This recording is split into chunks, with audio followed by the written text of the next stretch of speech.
تھا. پہلی بات تو یہ میرا بیٹا اب جی جی پلیز سوری. کیونکہ یہاں پہ لوگ آ کے نماز بھی پڑھ لیتے. اچھا ٹھیک ہے, بیٹھ سکتا ہوں ادھر؟ جی بسم اللہ میرا بیٹا بیٹھے. رائٹ. اصل میں جو بات آپ کر رہے ہیں نا, دیکھیں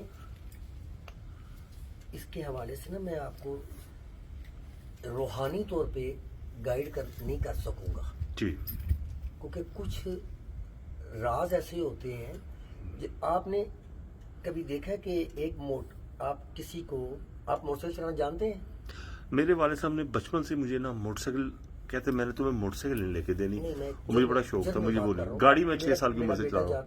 جانتا ہوگا میرا بیٹا, یہ بھی جانتا ہوگا, ٹھیک ہے, لیکن آپ موٹر سائیکل کا انجن کھول کے اس کو دوبارہ باندھ سکتے ہیں؟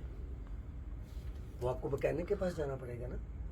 تو جب آپ کا ادراک, آپ کی ذہنی ارتقا یہ ہے کہ آپ موٹر سائیکل چلا سکتے ہیں اور آپ میں اتنا نہیں ہے کہ آپ اس کا انجن کھولیں, تو آپ کسی 10 سال کے لڑکے کو کسی مکینک کے پاس اس کو کام سکھانے کے لیے انجن کا رکھتے ہیں, تو وہ 2 سال تک تو پہلے اسے چائے منگواتا ہے, خدمت کرواتا ہے, پھر آہستہ آہستہ اس کو اوزاروں کی, اس کو مختلف اوزاروں کی پہچان کرواتا ہے. 8-10 سال بعد وہ اس قابل ہو جاتا ہے کہ وہ انجن کو کھولتا ہے اور انجن کو صاف کرتا ہے. تو جاننا بات اور ہے, پہچاننا بات اور ہے. جب تک آپ کسی کو پہچانیں گے نہیں نا, تو آپ بلاوے کو نہیں سمجھ سکتے کہ بلاوا کس کو کہتے ہیں.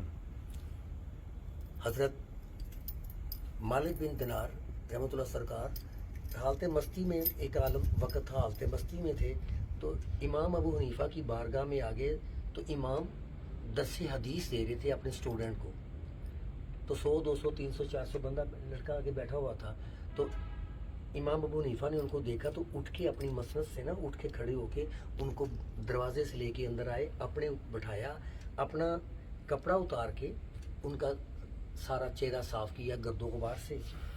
تو جب تک اگر آپ بیٹھے رہے, آپ کھڑے ہو کے 10 حدیث دیتے رہے, آپ بیٹھے نہیں ان کے ساتھ, تو آپ نے آپ کے شاگردوں نے کہا کہ آپ امام اعظم ہیں, آدھی دنیا پہ آپ کا فتویٰ چلتا ہے, تو یہ ایک لالا ٹپکریاں پئیاں, گرد و غبار سے برا حال اور پھٹے پرانے کپڑے, یہ بندہ اندر آیا, آپ اس کو اپنی جگہ پہ بٹھا دیا, خود کھڑے ہو گئے. فرمایا اللہ کی عزت کی قسم, میں اللہ کو جانتا ہوں پہچانتا نہیں ہوں. میں اللہ کو جانتا ہوں پہچانتا نہیں ہوں, وہ اللہ کو پہچانتا ہے. تو یہ جو اولیاء کرام کا کنسپٹ ہے نا, یہ اللہ کو پہچاننے والے لوگ ہوتے ہیں. تو ان کی رمز وہی سمجھ سکتا ہے. آپ موٹر سائیکل چلانی تو سیکھ سکتے ہیں, لیکن وہ انجن سیکھنے کے لیے جب آپ اللہ کو پہچاننا چاہتے ہیں, آپ موٹر سائیکل کا انجن تو پہچان نہیں سکتے. اس کے لیے آپ کو 10 سال چاہیے کسی استاد کے, کسی رہنما کے. تو بغیر رہنما کے یہ جو ملک میں 2-3